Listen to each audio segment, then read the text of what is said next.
All right, so I'm glad to see that you found the video where I'm going to go over the syllabus, and also hopefully you found the syllabus document, which is right there in the same place. So go ahead and download that and save it on your computer so that you can reference it in the future. Obviously, it will always be available on Canvas, but I do recommend saving a version that maybe you can more easily access without having to log into Canvas. So what I'm going to do here is just go through the expectations for the course, tell you a little bit about how we're going to do things, and hopefully make things a little bit more concrete. So one of the first things you'll see here is my email address. So email is probably the best way to reach me. I didn't even provide my office phone number because I'm not planning to be on campus very often. So if you call and leave me a voicemail, I probably will not get it very promptly. So if you do need me, please email me, and I promise I will respond promptly, within a matter of a few hours or probably even sooner than that, because I honestly check my email too often. So I promise to respond to you if you do email me. You can also send me a message through Canvas. There's a feature there that's fine as well, because that actually just goes to my email inbox. So either of those approaches would be the best way to get in touch with me. So feel free to email me any day of the week, anytime. If you're up at 2 a.m. studying and you have a question or just want to send an interesting thought related to class, feel free to do that. I probably won't respond at 2 a.m., but I promise to respond as quickly as possible. But that brings me to my virtual office hours. So, for those of you that are first-year students or maybe a student who never really appreciated what office hours are, I just want to kind of, stop here for a second and really emphasize that office hours are meant for you all.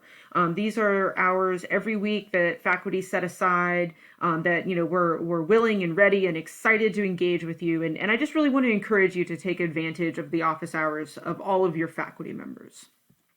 So office hours for me this semester are going to be a little bit weird. I've never held virtual office hours, but I think this is the best way to do it since our class is 100% online.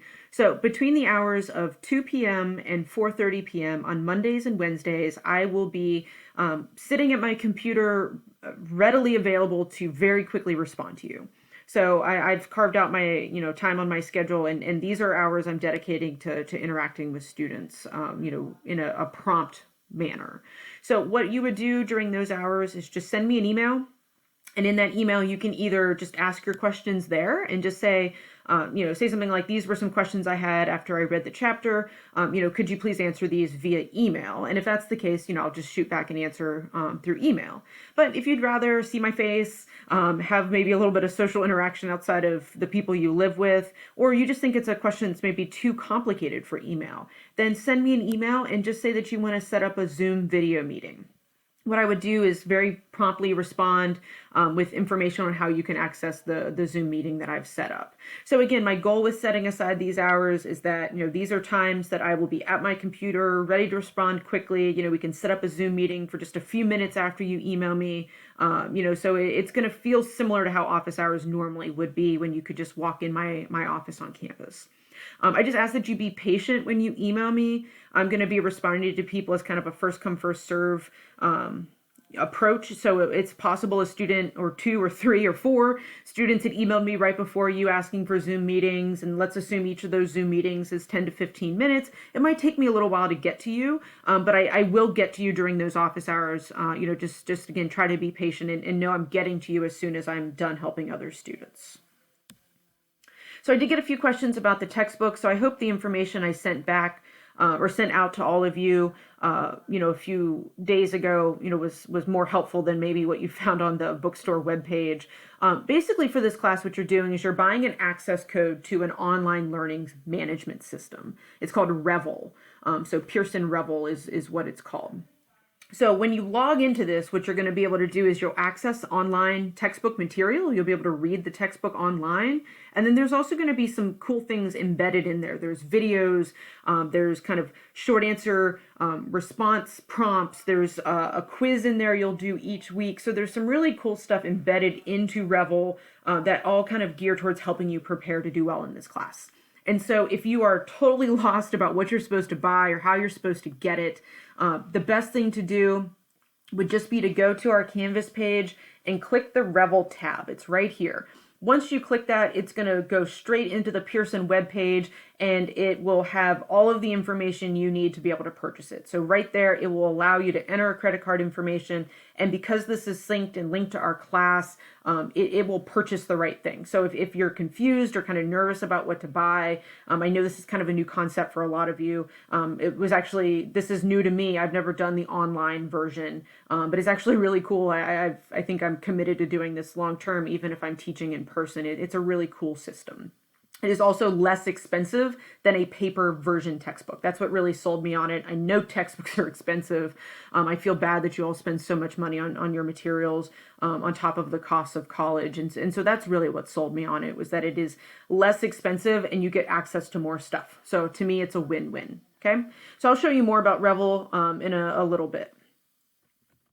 So there's some information here just about what we're going to be covering. Please read this just so you understand where we're going, what we're studying, what the learning objectives are. But generally speaking, what we're doing in this class is we're just going to do a really cool tour through the field of psychology. People think that psychology is just clinical psychology, where we study psychological disorders and therapy and talk about Sigmund Freud forever. That is not the case. The field of psychology is so amazing. We study things from hormones and neurons to memory to sleep to perception, motivation, sexuality. We just cover so many things, within this one field of science. And so I just think it's an amazing class to take because I get to talk about things I don't talk about in my other classes. So I hope you're excited about talking about all these different aspects of psychology. Even if you don't go on to a career in psychology, even if you don't major in psychology, I still think this is interesting because it applies to everyday aspects of our life. And so again, I hope you're excited about talking, about these different topics and themes. So the course is online. It's arranged into 14 weekly modules. And so there's going to be a few different assignments that you're going to be responsible for completing by a deadline each week. I know there's going to be a lot of moving parts and it might seem a little confusing, at first. And when I go through the next bit on the syllabus, you might say, okay, wait, how many assignments are there? What am I responsible for? And so I know that this can be kind of hard to wrap your mind around right when you're getting used to a new class. So all you need to know is each week I'm going to post a kind of summary video about what you're expected to do for that module for that week. So every week, just log into Canvas, Sunday after 8 p.m. or Monday, morning or afternoon, sometime early in the week, and just watch my video where I summarize what's expected, what the deadlines are, what the activities are. I'll show you where they're located. And so let's just take a week-by-week approach for this class, and I think it'll be a lot more manageable. So the learning objectives are there. Please read them just so you're familiar, but I'm not going to go thing by thing. All right, so this is what you care about. You want to know how to do well and how you're going to be graded. And so a typical in-person class meets about 3 hours per week in the classroom, and it's typically spread out throughout the week, like a Monday, Wednesday, Friday class, for example.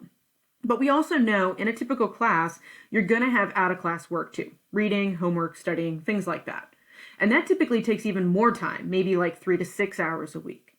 And so even though this is an online class, my goal is that the amount of time that you spend on it and the way that it should be spaced throughout the week should actually be really similar to an in-person class.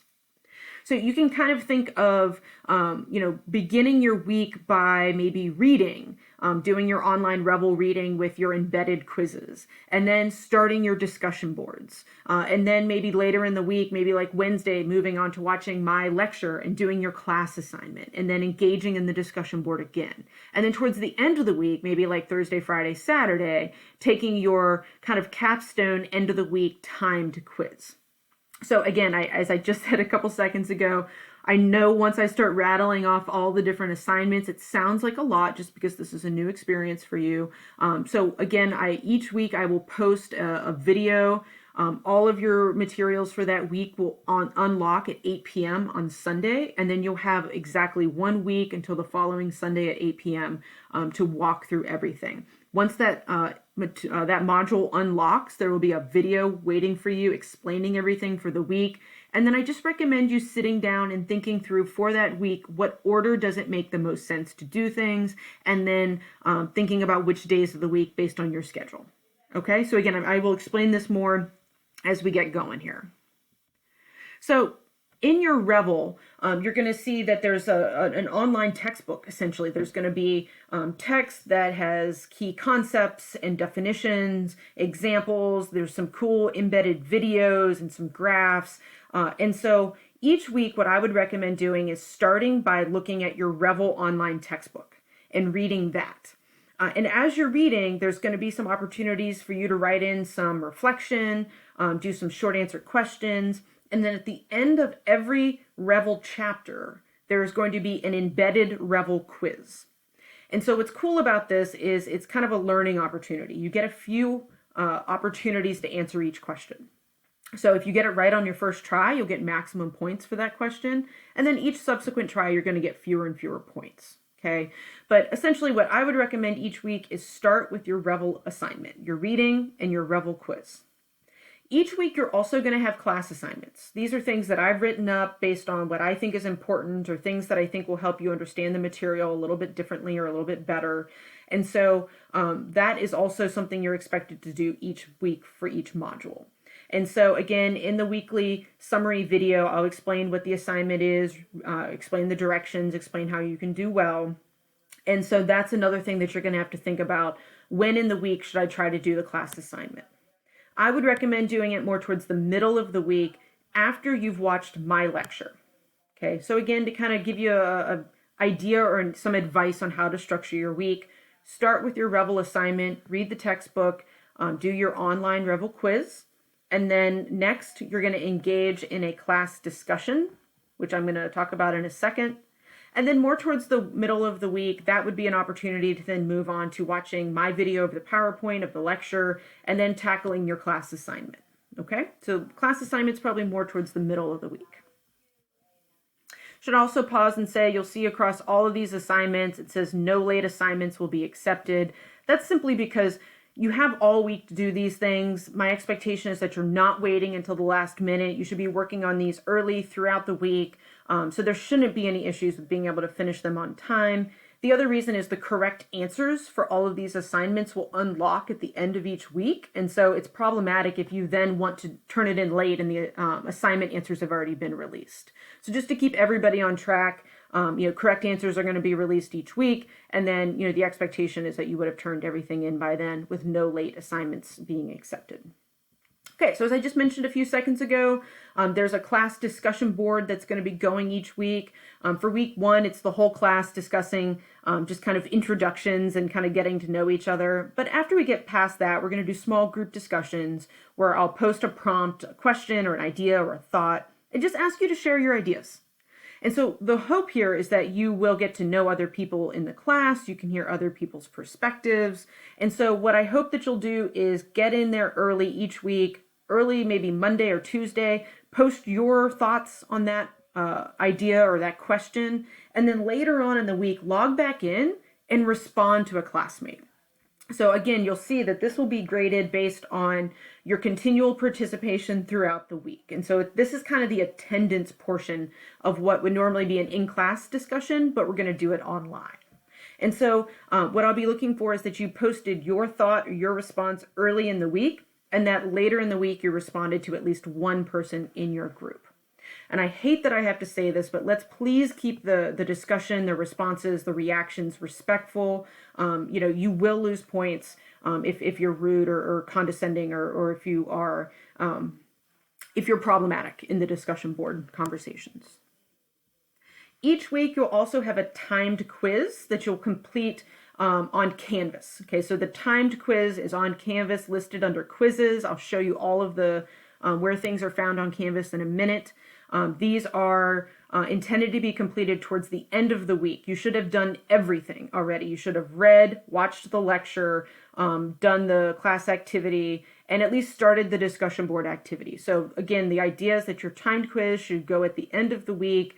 You can post 1 or 2 more times in the discussion board after you do your timed quiz. That's fine, but everything else should be completed by that time. And then the last part of your grade is something called research participation. I'll explain that in a different video because that's really cool, some kind of a unique experience. So I'll save that for a different video.